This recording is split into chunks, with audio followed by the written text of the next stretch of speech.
नमस्कार दोस्तों, फिर एक बार स्वागत करते हैं आपका विदर्भ सम्राट न्यूज़ चैनल में। फिर एक बार नए मुद्दे को लेकर हम आपके सामने उपस्थित हुए हैं। हमारे साथ में है राजनीतिक विश्लेषक श्री शैलेश जी अग्रवाल। सर, आपका विदर्भ सम्राट न्यूज़ चैनल में फिर एक बार स्वागत है। बहुत बहुत धन्यवाद आपको, नए साल की शुभकामना। धन्यवाद सर।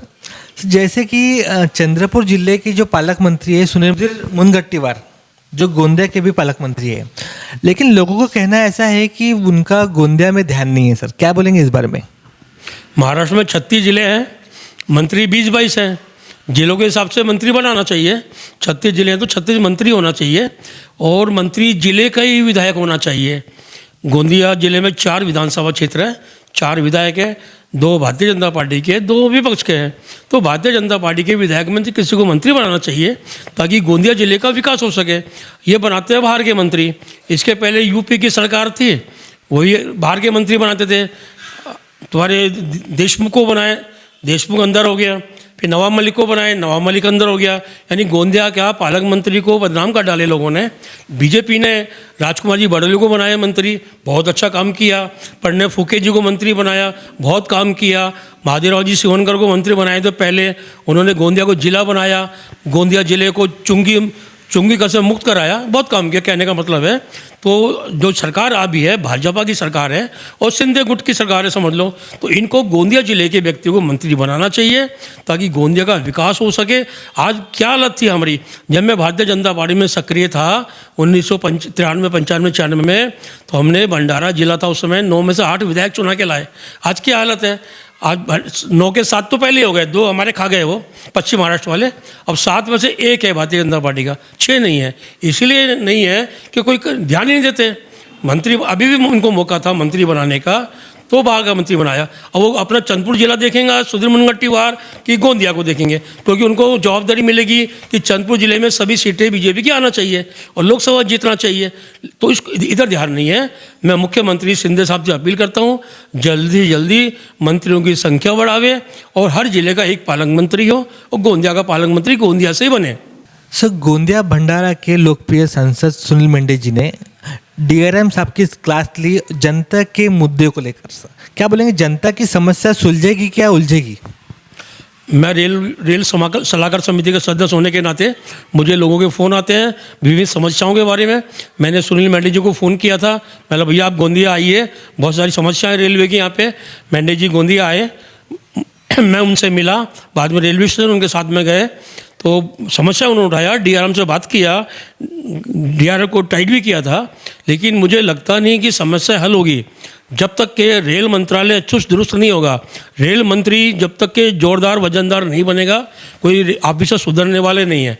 मेरे हिसाब से नितिन गडकरी जी, जिन्होंने पूरा रोडों को सुधार दिया, पूरा रोडीकरण कर दिया, उसी प्रकार नितिन गडकरी जी को मेरे ख्याल से तो रेल मंत्री बनाना चाहिए एक बार कुछ समय के लिए, ताकि रेलवे का विकास हो सके, रेलवे समय पे चल सके। रेलवे में बहुत परेशानी है, मोदी सरकार की काफ़ी बदनामी हो रही है। हालांकि मोदी जी कोई नहीं आ रहे हैं, इनको मोदी जी देख नहीं सकते, कहाँ देखेंगे वो, लेकिन रेल मंत्रालय बराबर देख नहीं रहा है, अधिकारी बराबर देख नहीं रहे हैं। मैं प्रधानमंत्री से अपील करता हूँ कि 2-4-6 महीने के लिए नितिन गडकरी जी को रेल मंत्रालय दिया जाए, क्योंकि उनके जैसे आदमी की बहुत ज़रूरत है। पूरा प्रशासन बिगड़ गया है, कोई सुनता नहीं है, न रेलवे टाइम पे आती है, न समय से चलती है। हाहाकार मचा हुआ है, कोई कुछ हो रहा है, कोई कुछ कर रहा है, रेलवे अधिकारी मनमानी कर रहे हैं, किसी की सुन नहीं रहे हैं। सर, ऐसा जानना पड़ता है कि 2024 में जो भाजपा विरुद्ध विपक्षी दल एकजुट होने की तैयारी में है। क्या बोलेंगे सर इस बारे में? अगर सभी लोग एक हो गए तो भारतीय जनता पार्टी को 2024 का चुनाव बहुत भारी जाने वाला है। मैं भारतीय जनता पार्टी के केंद्रीय नेतृत्व से अपील करता हूँ, राष्ट्र हित में भाजपा का सत्ता में रहना जरूरी है। सत्ता में जब भी रहेंगे जब वो जीतेंगे। मैं अपील करता हूँ केंद्रीय नेतृत्व से कि कांग्रेसियों के भरोसे मत रहो और कांग्रेस जो जनसंघ के जो भारतीय जनता पार्टी के निष्ठावान लोग हैं वो हाशिए पे ढकेल दिए गए हैं, उन्हें जगाओ, उनको साथ जोड़ो।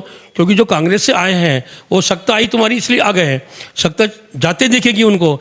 जैसे यूपी में मैंने देखा भाजपा की सत्ता चुनाव के पहले जाते हुए दिख रही थी, लाइन से भाग रहे थे, लाइन से भाग रहे थे। वो तो मोदी जी और योगी के नाम से, योगी जी के नाम से सत्ता आ गई, लेकिन लोगों ने तो भागने में कसर नहीं छोड़ी।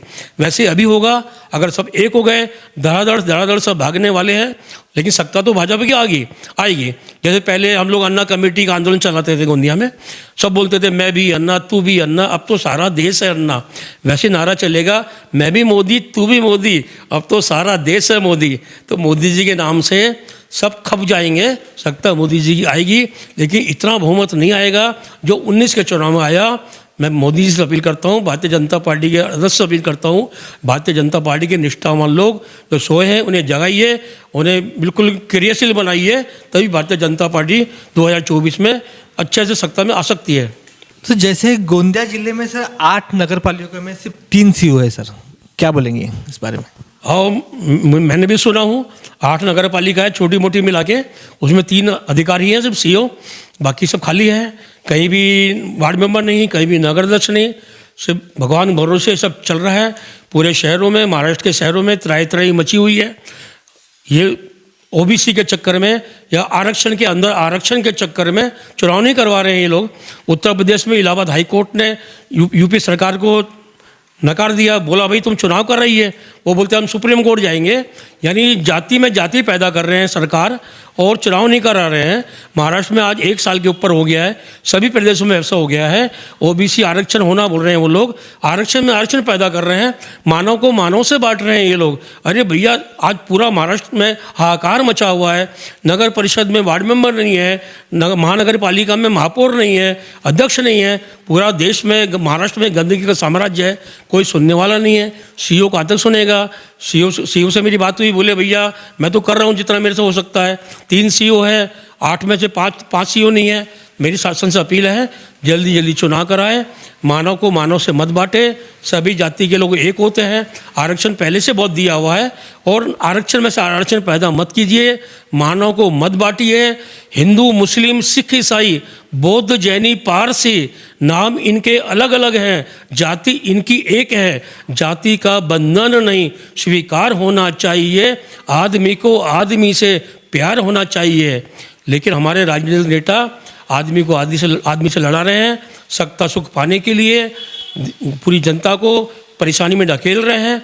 और मैं जो देखता हूँ, मैंने महाराष्ट्र विधानसभा में देखा, ये आरक्षण का जो आवाज़ उठाते हैं ये सामान्य वर्ग के लोग ज़्यादा उठाते हैं। विधायक लोग जो सामान्य वर्ग के विधायक हैं उसकी आवाज़ ज़्यादा उठाते हैं।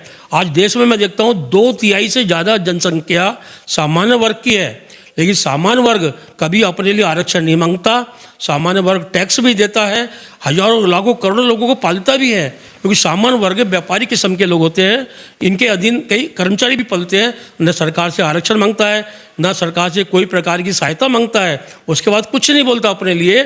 तो भी आधुनिक नेता, सत्ता का लोलुप नेता तुम्हारे सामान्य वर्ग के लोगों को इतना तंग कर रहे हैं कि आरक्षण में से आरक्षण मांग रहे हैं। ऐसा मत कीजिए, जल्दी चुनाव कराइए और क्षेत्र की जनता, महाराष्ट्र की नगर पालिकाओं को वार्ड मेंबर दीजिए, नगर अध्यक्ष दीजिए, ताकि सुचारू रूप से काम चल सके। पूरे महाराष्ट्र में आकार मच रहा है। फिर से अपील करता हूँ मैं महाराष्ट्र के मुख्यमंत्री and deputy CM Devendra Fadnavis से, जल्दी महाराष्ट्र में चुनाव कराइए। जैसा हाईकोर्ट का निर्णय है, सुप्रीम कोर्ट का निर्णय है, उसके हिसाब से चुनाव कराइए। धन्यवाद सर। दोस्तों आज का ये एपिसोड आपको कैसा लगा जरूर हमें सूचित करिए। अगर आपको हमारे एपिसोड सही में अच्छे लगते हैं तो आप हमें कमेंट्स कर सकते हैं। आपके कमेंट्स का हम हमेशा इंतज़ार करते हैं। दोस्तों अगर आपको हमारे एपिसोड सही में अच्छे लगते हैं तो ज़्यादा से ज़्यादा शेयर करिए, लाइक करिए और सब्सक्राइब करना ना भूलें, ताकि अगले एपिसोड की जानकारी आपको तुरंत मिले। देखते रहिए विदर्भ का नंबर 1 चैनल विदर्भ सम्राट। धन्यवाद।